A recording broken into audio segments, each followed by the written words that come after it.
Hey, everybody. It is Mike Petralia, Trags, back with you live on the X and also on CLNS Media, as well as, of course, the Jungle Roar Podcast YouTube page. This is a special playoff edition, divisional round recap edition of the Jungle Roar Podcast. And it is my pleasure to welcome in an old friend, Alex Barth of 98.5, the Sports Hub in Boston.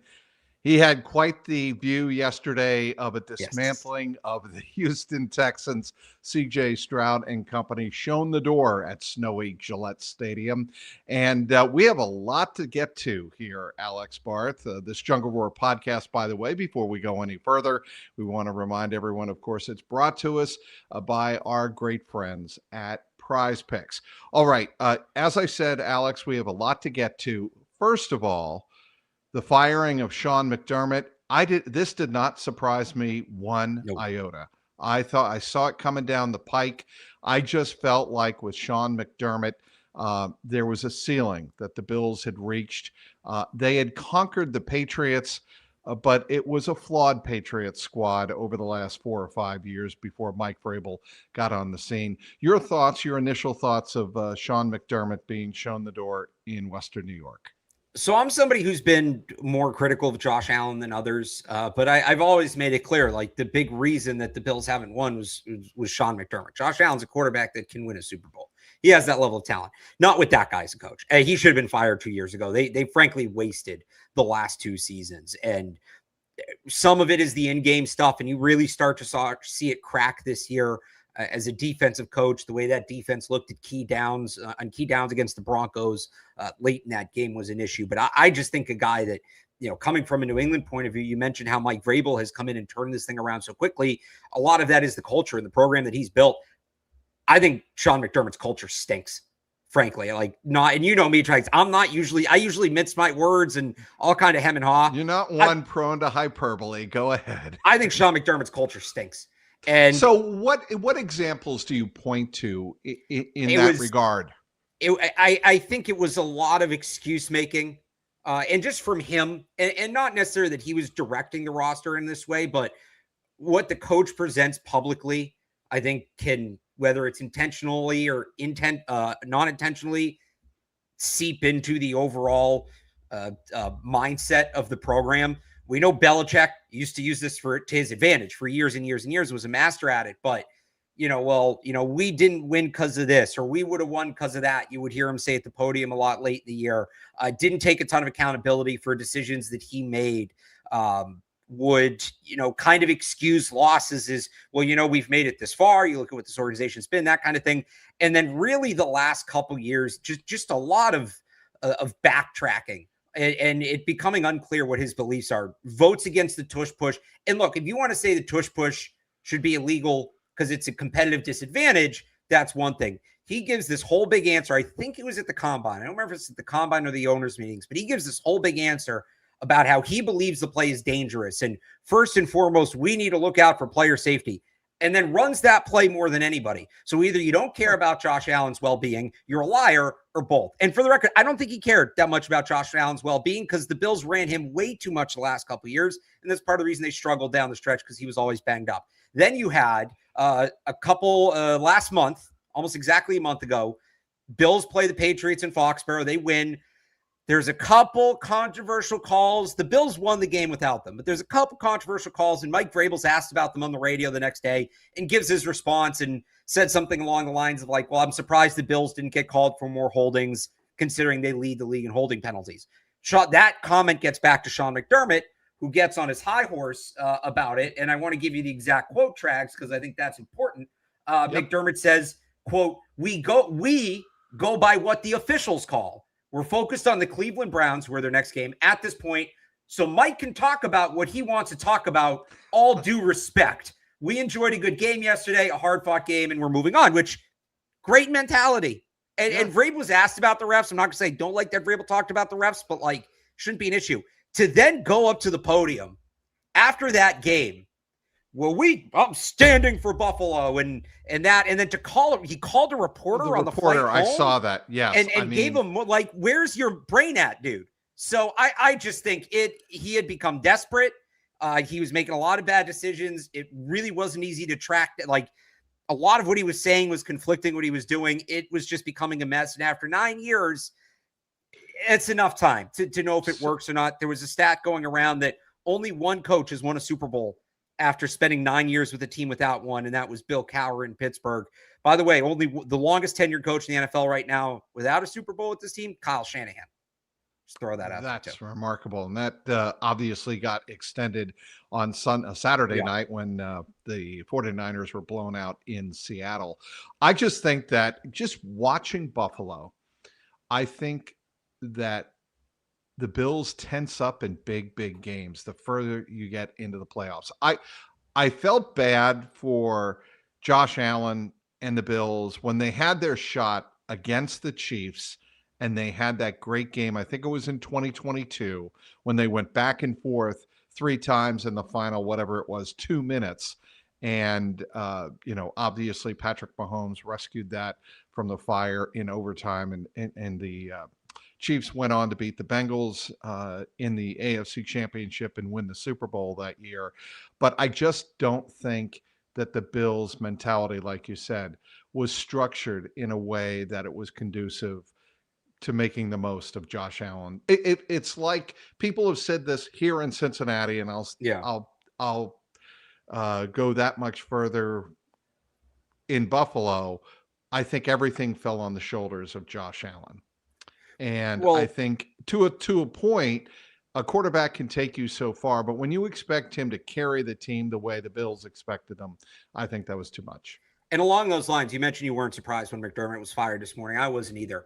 I was surprised Brandon Beane not just retained, promoted. And as much as I just dumped on McDermott, like, I think part of why that loss was so emotional, I think a lot of players on that team realize that core is aged out and they need to reset this thing now and they need to rebuild it. But part of the reason they're in that spot, they have done a horrible job in terms of building that team. And I think they've not trusted Josh Allen too much, but it's kind of like Brady at the end here. Like, oh, he'll fix you have a great quarterback. He can fix a couple cracks. And that's National Football League. I'm not saying you have to have a perfect roster for the quarterback to win, but you can't expect, it can't be him.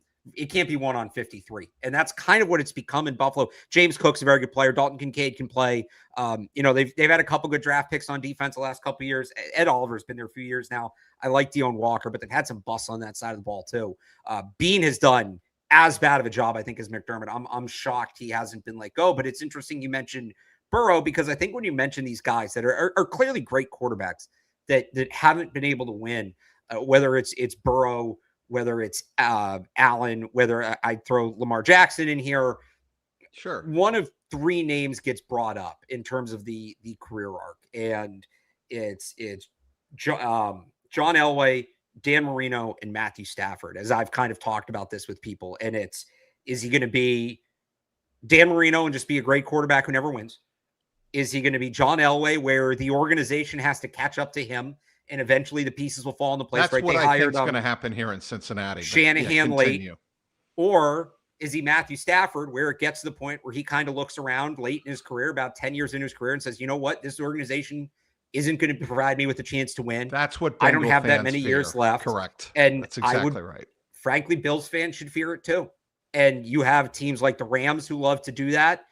We don't know really what Tom Brady's ownership philosophy is going to be, but you're going to tell me he wouldn't be jumping at the bit to work with a Joe Burrow or a Josh Allen. Like, there's always going to be teams willing to be on the other side of that trade. And this is what a lot of these guys do now. Even Brady at the end, when they couldn't put the team around him that he needed, he left. And I know there's more to that, but like, it's not taboo. These guys don't really play their whole career with one team anymore. They go elsewhere at the very end. Or in Stafford's case, I mean, he's extended his career in Los Angeles, and he's, if they win this year, he's as much a Ram as he is a Lion. But it's I think something that needs to be considered and something that these teams need to worry about.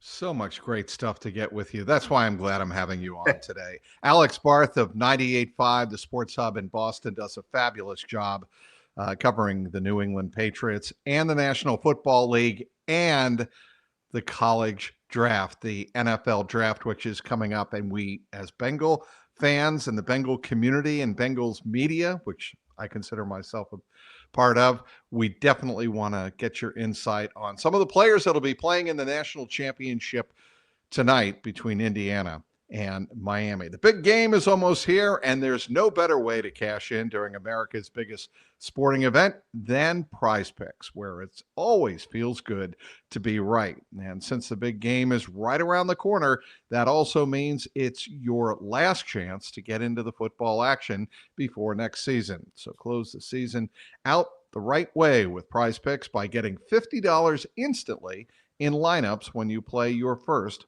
$5. Find your community on Prize Picks. With the new social feeds feature, you can share Prize Picks with your friends and copy lineups from winners with a single click. Copy lineups you like or use them as inspiration for your own picks. You can even follow Prize Picks partners like us or tail or fade our picks with just one click. Download the Prize Picks app today and use the code CLNS to get $50 in lineups after you play your first $5 lineup. That's code CLNS to get $50 in lineups after you play your first $5 lineup. Prize Picks, it's good to be right. Back with the one and only Alex Barth of 98.5, the Sports Hub, and of course, does some contributing work, of course, on CLNS Media in New England on Patriots Beat.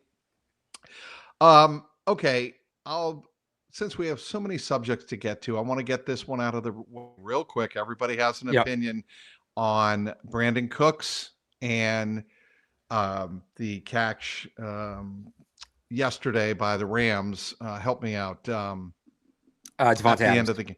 Yeah, Devontae Adams. Thank you. Compare the two, Brandon Cooks and Devontae Adams. I didn't have a problem with the call that was made on the field in Denver, and I didn't have a call with the way it was called in Chicago. What are your thoughts? So it's funny, that same play happened Patriots-Bills back in week 15. And not only was it ruled catch at the time for Khalil Shakir against Marcus Jones, they also called DPI, oddly enough, which I remember being more annoyed about the DPI, which was very ticky-tack, as opposed to the fact that it was called a catch. I think that's an interception. I think you should, have to possess the ball to the ground in those situations. The rule's a little vague here. People posting the screenshot of, the millisecond it was in Cook's hands. You can't. It's out of context. That's you can't the way judge I it look off a at picture. Right. Correct. Not Ashley Lilly. Who was it on the Ravens that dropped the ball in the end zone when Sterling Moore punched it out? I can't remember. Whoever it was. I don't know why I'm thinking. Maybe it was Ashley Lilly. There's a photo there, right, where the game's over and the Ravens win. There's a photo where Wes Welker has his hands on the ball in the Super Bowl against the Giants, and that's that. So, you got to go by the video. I think that's the interception. I've heard a couple players bring up the point this week. Well, who hands the ball to the ref? That's a good way of telling who made the catch. You look at Brandon Cook's reaction, his body language. He did not believe he made the catch. Again, the Adams one's a little different because they're not rolling to the ground. Yeah, correct. Go ahead. Here's the way I view the two plays. And the reason I think context matters is Brandon Cooks did not have full possession of the ball as he was coming to the ground. He was completing the catch. Oh, it was Lee Evans. Sorry. Okay, Lee Evans. Yes, Lee Evans. I was going to pull the crap out of me. With Baltimore. I do remember the play. But going back to Brandon Cooks, the process of the play was still being made as he was coming to the ground, and obviously he didn't possess the ball, survive the ground, because it was ripped away by the defender. With regard to Devontae Adams, he had the ball. He was going to the ground. His knee hit. He had already had the ball and had made the catch and had made a football move, was going to the ground. And as soon as your knee hits the ground, you're down by contact. Those are two different plays. I saw, I hate doing this, but Dave Portnoy on Barstool saying these are the two exact same plays. No, they are not. And if you put that film up to any NFL official, they'll tell you, no, they are not the same play. And that was my read on it. If you want to two plays of the same play again. Go back and watch the Marcus Jones, Khalil Shakir play. I actually posted that, and I know it went around a little bit. The bigger thing for me, though, is I'm not going to shed any tears for Bills fans. Like you turn the ball over 5 times. That's not why you lost the game. Correct. Neither are those other penalties. Bosa hit Bo Nix 3 business days after that pass was thrown. I mean, get out of here with that. But the bigger issue for me, and it's been an issue all year, is the consistency of NFL officials. And shame on me. I'm watching the game with my buddy, and I turn to him before that Bills drive, and I say, it's kind of great. I don't remember the last time there was like a big game that was close late and the referee stayed out of it, because they had been staying out of it until that point. And then obviously they were very much in it, but it's the lack of consistency. I would definitely rather officials that let them play versus being too involved. I think we would, but I would also rather a crew that is consistently tight than kind of all over the map with it. And there's just not enough consistency amongst NFL officials right now. And it's bad for the product. It's bad for the sport. And as a fan of the sport, look, a couple of bad calls aren't going to doom the NFL. It's way too big of a business, obviously. But like you want it to be as strong as possible. So to me, it just speaks to a bigger issue that is NFL officiating. And I know their collective bargaining agreement is up this year. And this is going to be something that is litigated a ton this summer of how they can improve. Hopefully is litigated this summer. But yeah, to me, the moral of the story is not the Bills got screwed. The moral of the story, which you should have known going into it, is the NFL has an officiating problem. Yes. And I don't see that changing anytime soon, because like you said, the business end of things is so productive and lucrative right now for the National Football League. There is very little reason to change the product.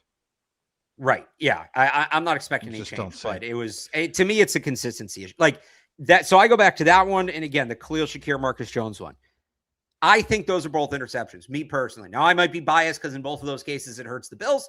I think those are both interceptions. If they were both ruled catches, I would look at it and say, okay, those are both catches. I understand like there's consistency there. It's the same play. It's the fact that one was one and one was the other. That's the bigger issue. So a lot of fans here in Cincinnati are confused or upset that the Bengals didn't do what the Steelers, the Browns, the Ravens, and now the Bills have done, and that is make a change. They didn't fire Zach Taylor. Zach Taylor is still the head coach. I actually think Zach Taylor is a very, very smart football guy. I think he's a good coach. I don't think he's necessarily an ideal head coach, but I think he's a good coach. But let me finish here, Alex. Yeah, sorry, go ahead. The bigger issue in Cincinnati, and to your Brandon Beane point in Buffalo, is how the front office operates, how it's structured. But you see all of these other franchises, when you make changes and you get it right, it matters. You saw it with Ben Johnson, obviously, in Chicago. And I think your situation, which you're very, very familiar with in New England, look what the Patriots did. They not only changed the head coach, they went out and spent, correct me if I'm wrong, over $200 million in free agency on the defense. And thirdly, what the Bengals have done not a good job of, they're getting a little bit better. We'll see about the drafts of 23 and 24 as we move along, but they haven't drafted players who could step in and contribute right away. The Patriots hit in all 3 of those areas. That's why they went from back-to-back 4-13 to 14-3 with, to me, the coach of the year in Mike Vrabel. Yeah, so to your point on Taylor, I think there's some coaches that are really good coordinators, and that's what they are, and there's nothing wrong with that, but people don't realize how different being a coordinator and being a head coach is. And people might say, well, then why doesn't the head coach just approach it like a coordinator? Well, that's being a bad head coach. You're leaving a lot undone. And, Josh McDaniels, I think, fits into that category. He's one of the best offensive minds in football, one of the best offensive coordinators in football. He does a tremendous job. He's proven now 3 times that he doesn't have the head coach makeup. I think Mike McDaniel's another good example of this. Might be Zach Taylor. It is interesting, though, like my kind of hot-ish take right now on all the NFL coaching stuff. I think the biggest surprise, maybe even more so than Zach Taylor, is the Jets not one and dunning Aaron Glenn. I think the Jets are doing the right thing. Not because I think Aaron Glenn is going to suddenly figure it out and become such a great head coach, but I came up with this take before the Bills job opened, but there's been, you add them together. We'll count the Giants one, which was filled before the Bills opened, but 10 openings. This is a third of the league, Trags. Third of the league is looking for a new head coach.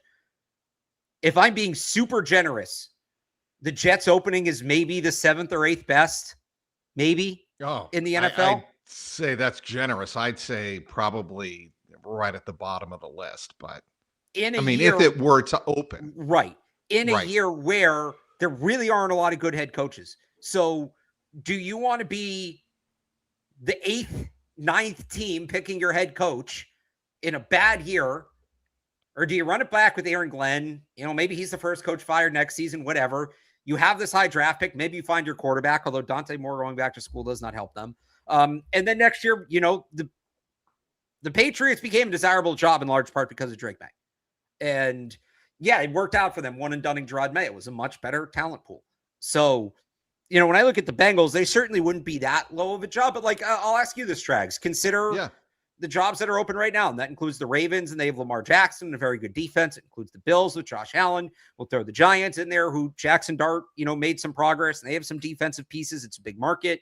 They'll spend money, things like that. Where would the Bengals rank among the most attractive jobs? Top 3. So, okay. With Joe Burrow, with a top 10 pick coming up in April, I think, and you have a young defense that is, I think, starting to figure it out. And if you keep the defensive coordinator, I think you've got a top 3 job in the NFL. Look, it comes down to Joe Burrow, Jamar Chase, and T. Higgins. So look, if that's the case, then there's a stronger case to move on from Zach Taylor. I was a little surprised he stayed, but but it's going to come down to, they need to improve the roster. They have had rough drafts. I don't know. They're not in position to have the free agency the Patriots had, or close to that, I believe, based on their cap. I'm assuming. I don't know their cap that well, but with what Burrow's getting and Chase and Higgins, I can't imagine that they're in a position to spend. So that's the thing. Once you pay the quarterback and a couple of other players, you have to do it through the draft. You have to do it through the draft. And jumping back up to the top can help. You covered the Patriots when they had one down year. Brady was hurt. I believe they even traded up off of that to really capitalize on it. And that's the year they took, ironically, Gerard Mayo, who was not a good head coach, but before that was a really good player and a big part of their, second. No question. Their kind of regeneration of that roster. So the Bengals need to find that guy. It's a good defensive draft, so that bodes well for them. If I'm a Bengals fan, I'm really hoping Caleb Downs, just positional value, falls a little bit, or even maybe trading up for him. That's the kind of guy, you want one guy that can change a whole defense. Might be him. But there's really good pass rushers too, but they got to hit. They got to get a guy. Well, there's no question about that. What do you think? Okay, let's move on to the national championship game, the Hurricanes in Indiana. And the Hurricanes defense has garnered a lot of attention, especially with Ruben Bain Jr. Yeah. He's not going to be around for, I am assuming, for the Bengals So go ahead. I thought so too. I think he's tremendously talented. Yes. Dane Brugler, who is the go-to draft guy from The Athletic, does a tremendous job. Yep. He put out a tweet, it was last month, a few weeks ago, whenever it was, that he had, I'm going to see if I can find it here. He had talked to some teams about Bain, and some teams had Bain as a day 2 pick because of concerns mainly about, I had the same reaction because of concerns about his size. Now, I just spent a year covering the Patriots, doing the whole Will Campbell arm length discourse. And maybe this isn't a great day to go through this because he did not play well last night against Will Anderson. Neither rookie tackle played well last night. Ariane Thayersry had a bad game as well. But for the most part, he held up. He was a solid left tackle in what was a down draft. If I had to make that pick again, I would make it. Yeah, and it's the smart pick to protect a franchise quarterback. So here's what Brugler said about Bain. Miami DL Ruben Bain will be one of the more polarizing prospects in this class. I talked more about it on today's pod, blah, blah, blah. Plenty of day 2 grades from NFL scouts. Viewed as a defensive tackle by several teams due to his size. 6'2", 277 pounds, 30 3/4 inch arms, 9 1/4 inch hands. Those are pretty big outlier measurables, especially the arm length. But I'm sorry, watch the game. Right. He can play. Put on the tape. And he compensates for it. Like, it's not nothing. And I'll say what I said about Campbell. I don't think the arm length is something you just ignore and move on. You watch him in the context of, okay, I know what the shortcomings of a short arm tackle usually are. I'm going to watch him and see how he handles that element of his game. If I feel like he handles it well and compensates, then I'm good. And if not, I move on.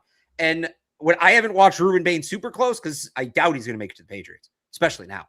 But like, from what I've seen, he's still pretty freaking good, and he can get around the edge. And there is this new trend too of teams taking edge guys and moving them inside on some downs to hunt mismatches. So I think Bain should be, I think he's the second best or third best defensive player in the draft.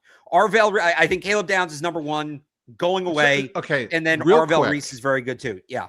Arvell Reese. I want to talk about Caleb Downs because there are those, and you know where I'm going to go with this point, who feel he is the beneficiary of the system, having 6 or 7 NFL caliber starting players around him, and that he can roam and freelance a lot more than you're really going to see in the National Football League. What do you say to that kind of theory?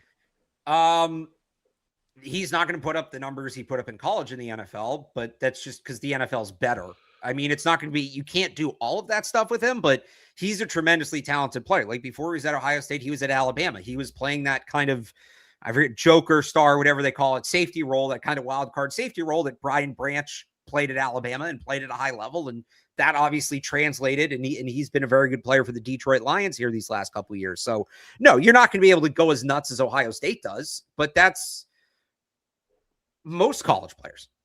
Like most college players don't, you can get goofy in college when you're that talented. I think Caleb Downs' football IQ is going to translate. I think his physicality is going to translate. I think his instincts are going to translate. And ideally, you are going to get a couple of good players around him, and you will be able to get a little creative with him. He can make plays at all 3 levels. I think he's the best overall player in the draft. If he falls to 10, the Bengals should be all over that. Well, I mean, it would be great if that were the case, if they could do that. One thing Bengal fans have always wanted their team to do, and they never, ever, ever, ever, ever do it, is move up in the draft. They never get aggressive or drop down. Like there are fans who were clamoring, and observers who were of the Bengals who were clamoring at 18, 19, well, especially when they were drafting in the low or the high 20s. There was no point in staying in the high 20s if you could get 2 very good value picks in the second round or second and third round. Right. Do that and build the roster.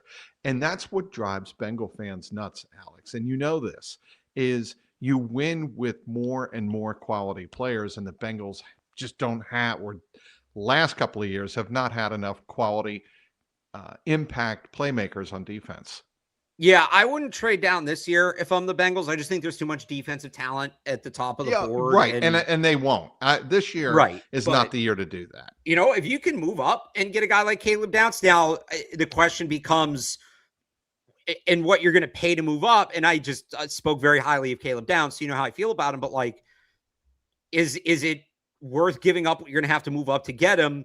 If you stay at 10 and you get a guy like Peter Woods or David Bailey, who are front guys, Bailey's more of an inside, Woods more of an inside guy, Bailey's an edge rusher. Like those guys are very good players too. So that's the conversation you have. And that's the conversation. This is teams do these permutations. Like the teams do mock drafts. They do it at a much higher level than we do on the outside, but they do this. They go through the exercises and they look at the comparable trades and things like that. So they'll have to figure that out. I'm not sure how they value, like every team values different levels of picks differently, but you have that conversation. But they should be able to add a potential defensive cornerstone in the top 10, whether they trade up or not. I mean, I know for a fact, and he's said this on many occasions, Zach Taylor thinks that Kyle Hamilton is a unicorn's unicorn. I mean, he is truly one of one, is the best defender on the field. He can defeat blocks on at 9 of 11 positions on the field. That's what he feels about Kyle Hamilton. I just wonder if the Bengals see any of that in Caleb Downs or not. And if they do, I think they're going to take him. So if he's there. I mean, just an anecdote, not for much. I'm trying to find the reporter who had this, because I'm sure most of your listeners aren't super familiar with my draft work unless they're diehard CLNS people. I want to say it was Todd McShay. I can't find the exact post here. One of the longtime ESPN draft people said his comp for Caleb Downs was Ed Reed. And it wasn't laughed at. And it's obviously pretty grandiose, and I wouldn't go that far. But when this wasn't somebody trying to sling a hot take, this was somebody who does the draft, and covers the draft, and one of the 3 best safeties in the history of the game. That's one of the greatest defensive players in the history of the sport. So, when you get to that level, he wouldn't be alone. I think multiple people feel that high about Caleb Downs. I mean, and Bengal fans would love to see, if they made a trade up, and they very rarely, as I said, very rarely do this. If they made a trade up and got Caleb Downs, people would be around here would be ecstatic, because it would be a front office that is actually trying to do something, combined with, again, what the Patriots did last year, spending the money, $200 million on the defense. They're probably not going to have that much money to spend, but they'll have close to it to restructure a defense that was just horrendous last year. Yeah. Look, and it was Todd McShay too, just to throw that in there. He wrote that before the season. Speaking with Alex Barth, 98.5, the Sports Hub in Boston, was at Gillette Stadium on Sunday for the Patriots win. 28-16, I believe, was the final, correct? Yep. In the snow, and both quarterbacks did not look good. It's just that C.J. Stroud looked horrific, and Drake Maye was not good with ball security. He had it stripped out of his hands 3 times, twice by Will Anderson, who is one of my favorite defensive players to watch in the NFL. Just a fabulous player, impact. But Drake Maye was good enough, 3 touchdowns, 1 interception, and the pass he made late to Pop Douglas, was it? Or late in the game would have been Kayshon Boutte. Yeah, Kayshon Boutte. The one-handed catch in the end zone. Yes, Kayshon Boutte. I mean, the pass was perfect. The catch was perfect. And it really essentially sealed the game. A lot of Bengal fans just want to know, how can the Bengals do or repeat what the Patriots were able to do this year? Because, look, the Bengals have the offense to do it. They just need to restructure the defense, rebuild. Well, you have to have the offensive line to do it too. You got to keep the quarterback upright. And the Patriots offensive line wasn't perfect this year, but I never really felt like Drake Maye was in any real trouble, injury-wise. How to do it defensively, I think it's finding guys that you can't just go out, and there's been other teams that have had spending sprees. And what I like about what the Patriots did was everybody fit a mold. They didn't go out and just say, like, give us the most talented players. They went out and,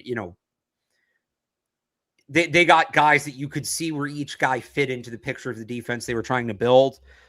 And this goes back to the Commanders last year, because last year everybody was doing, how can the Patriots be what the Commanders were? And they went to the NFC Championship. Obviously, they lost the Eagles, but they had this great turnaround. And the Commanders in free agency didn't go out and sign a bunch of big name guys. They signed solid, steady, floor-raising veterans, and they signed enough of them and put them all over the place that, there was kind of one in each room. So each room had a veteran, and they were spread out over the field and things like that. Like, a lot of the talk about the Patriots defense has been Milton Williams, and he's obviously been tremendous. He was the big money guy.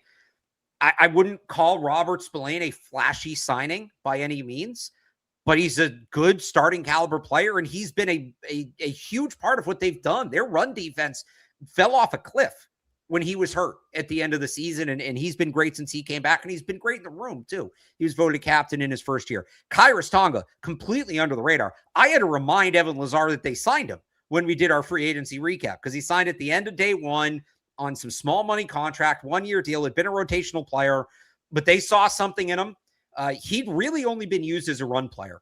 And he's a big nose tackle, kind of old school. And those guys, not a ton of roles for him in the NFL anymore. Not significant roles. You might put him in on the goal line, but the Patriots worked with him as a pass rusher a little bit. And he's not Aaron Donald, but you can put him in on some of these tweener downs, like a 2nd and 5 or a 3rd and 3.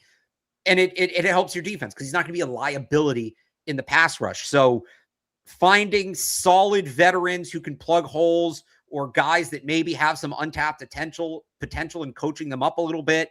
And, again, Milton Williams was really the star. I don't know on defense, like Stephon Diggs, obviously, but I don't know if they signed another player I would call a star player on defense. They drafted one in Gonzalez, definitely, a couple of years ago. And if you're the Bengals, you do the reverse. You hope that that's Miles Murphy, or they took, what's the name of the first round this year? My mind is fried now. Shamar Stewart. Shamar Stewart, of course. You hope it's one of those guys is essentially their Gonzalez, and then you add one star, but then just go find those solid, reliable veterans. Like I'll give you one for instance, Jalen Hawkins, who's the Patriots starting free safety, is going to be a free agent at the end of the year, 29 years old, probably looking for his last big contract. He's not a top 10 safety in football. He's not somebody who's going to make break the bank, but he makes the plays he needs to make. He doesn't do that much beyond. How does he tackle? Good. He makes the tackles that you would expect him to make. Because I'm pretty sure Geno Stone will not be in stripes in 2026. So can you just go and look? I hope the Patriots resign Jalen Hawkins. This is not me saying that the Patriots are going to shoo him out the door. I think he's been a good player, but I don't know. Bengals fans might have to Google Jalen Hawkins if they sign him. But by the end of the year, they're all going to have an appreciation for Jalen Hawkins. It's exactly what happened here. So you got to. You need a star or two. You need the linchpins, but it's the guys like that really, it's not so much raising the ceiling, it's raising the floor.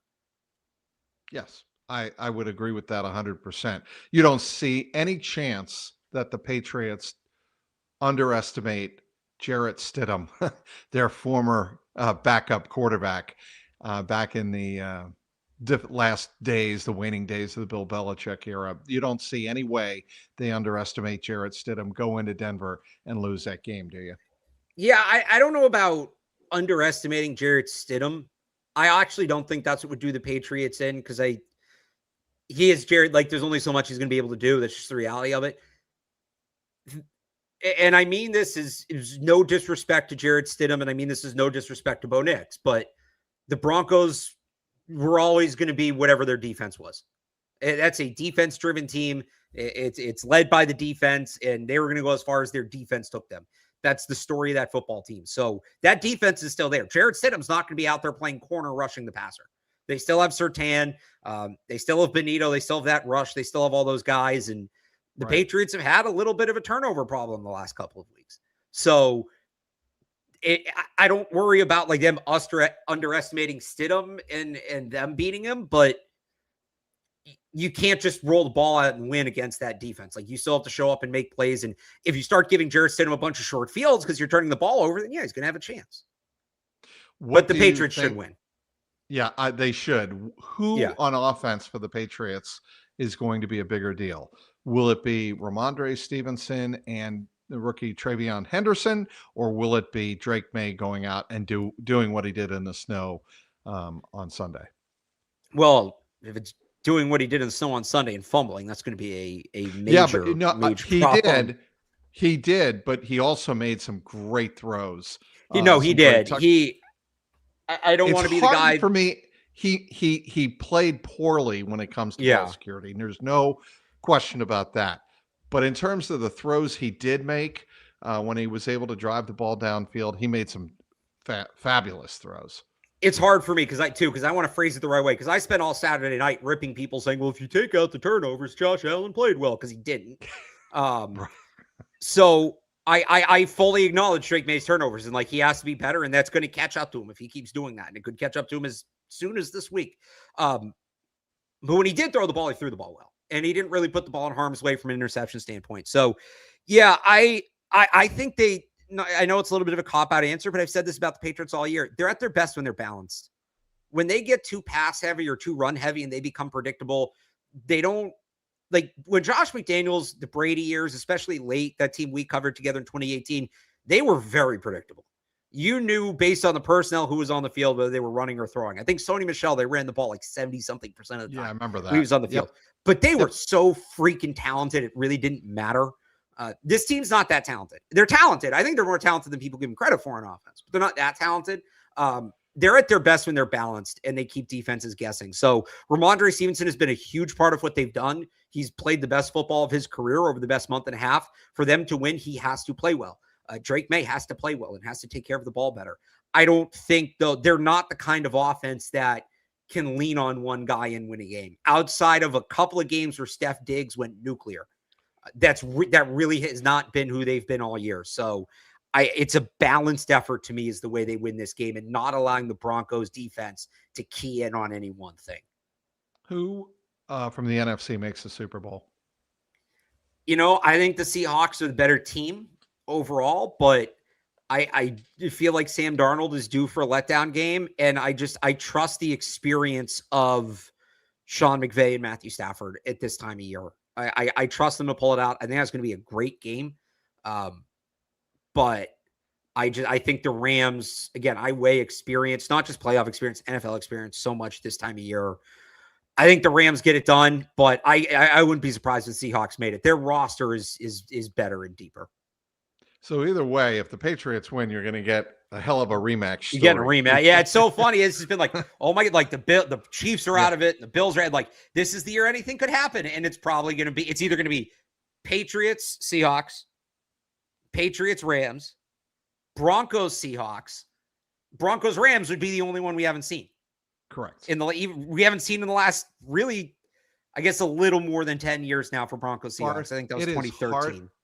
It's hard to imagine that since 2011, the stat I'm going to ring off here? Yes. Either the Patriots or the Broncos, Patriots or Chiefs have been in the AFC Championship every year since 2011. It just blows my mind. It's funny. I actually studied this a little bit because I was looking into some things, and the AFC historically has been a lot more, not dynasty driven in the sense of winning Super Bowls, but like it's more dominated by powerhouses over stretches. Where the NFC historically has a lot more parity. I'll ask you this, Trags, and the Bills blew this for us because we would have had it. We had 3 of the 4 results we needed to get it. Do you know the last time the NFL had a conference championship weekend where both games were divisional matchups, teams within the same division? Boy, right offhand, no, I don't. So the AFC has not had such a game since 2008, when it was the Steelers and the Jets of all teams. Jets. So the NFC's had Steelers a few more. And Raven. You said divisional? Yes. Sorry. Steelers Jets was the last time it wasn't Patriots or Chiefs. So it was Steelers Jets and then Steelers Ravens. Right. But that was the last divisional one they had. The NFC obviously had one last year. It's only happened twice since 1970, since they started playing conference championship games since the merger. 1980 and 1982 are the only 2 times that it's happened. Wow. That's remarkable. And Jets and Dolphins in 82, and it was the Raiders and Chargers in 80. Well, I'm saying that so the AFC's had a couple since then. Hang on, I've got to find. I had a nice little graphic that I found online that I need to find because it has it all. Are you going to Denver, by the way? I am not. I'm not. I'll be covering that from home. I know I didn't go last time either, but so 1982 was Jets, Dolphins in the AFC, and Washington, Dallas in the NFC. And then it was the prior time in 1980, it was Philly and Dallas and the Raiders and the Chargers in the AFC. So, and 82 was the lockout year. So really it's only happened like in a real year once. I just find that fascinating. I know you're a college football fan. You got to give me a prediction on tonight's Miami-Indiana game, because I have Indiana 31-17. Man, I keep saying, like, I got to stop going off the helmet. And, like, I keep saying it's got to come to an end for Indiana football. It's a fun run. I got burned by TCU a few years ago. I thought that team was the real deal. And then, obviously, they got smoked in the national championship. Yeah, it was bad. But the other thing is, like, not going to happen tonight, I don't think. I don't think so either. I don't buy Carson Beck as a national champion quarterback. And he's been much better this year. Credit to him. I just don't buy him doing that. Now, I didn't buy JJ McCarthy as a national championship quarterback either. So, hand up, I don't have a great track record on this. But Mendoza seems like a championship kind of quarterback. I like both coaches, but I mean, the job that Cignetti has done is, this is one of the greatest coaching jobs in the history of sports to get Indiana no football question to where they are now. So I have Indiana. I'll go a little closer than you. I also think it's going to be higher scoring. I'll say like 34-28 Indiana. I think we're going to be in for a fun one, but I hope so. I wouldn't be surprised either way. I can't buy Carson back. I love the rest of that Miami roster. Malachi Toney is a freaking stud. He is going to have a chance to be the first overall pick in a couple of years, but I'll take Indiana.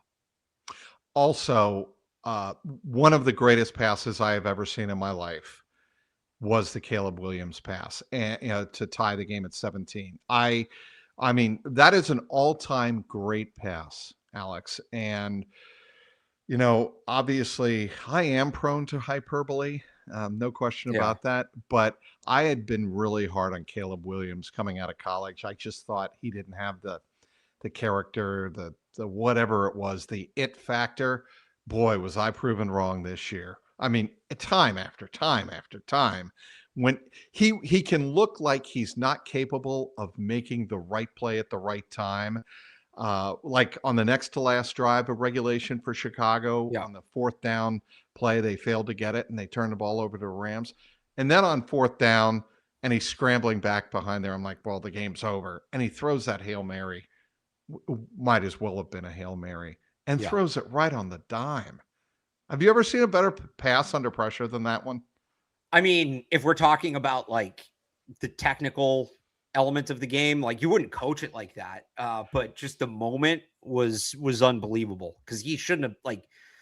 It's not a great play because you're not supposed to drift back like that. You're not right. So I go back. Right. It was one of the most spectacular plays I've ever seen, I guess is the way I would put it. Again, you're not putting it on teach tape, but the thing to me with Caleb Williams, I heard the character concerns, and I do think there was something to that. I think he's a guy that rubs some people the wrong way. I think that's fair.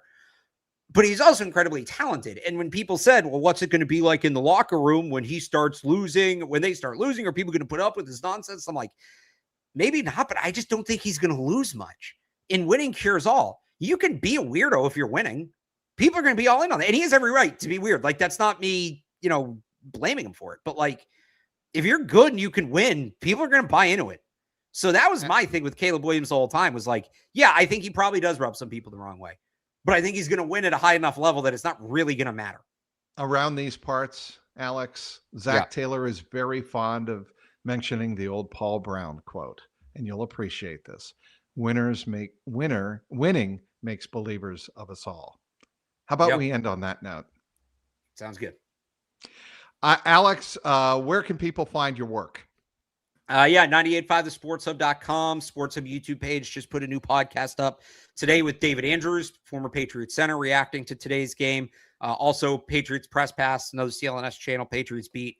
Well, if you're watching live, it's coming up in about 40 minutes. If you didn't, it'll be up by 6 o'clock on Monday, so you can catch that once it's up. And Catch 22 with Evan Lazar on Patriots.com on Wednesdays. By the way, please say hi to Evan when you see him. I guess you'll see him on Wednesday. I'll see him Wednesday. Yeah, I'll see him Wednesday for Catch 22.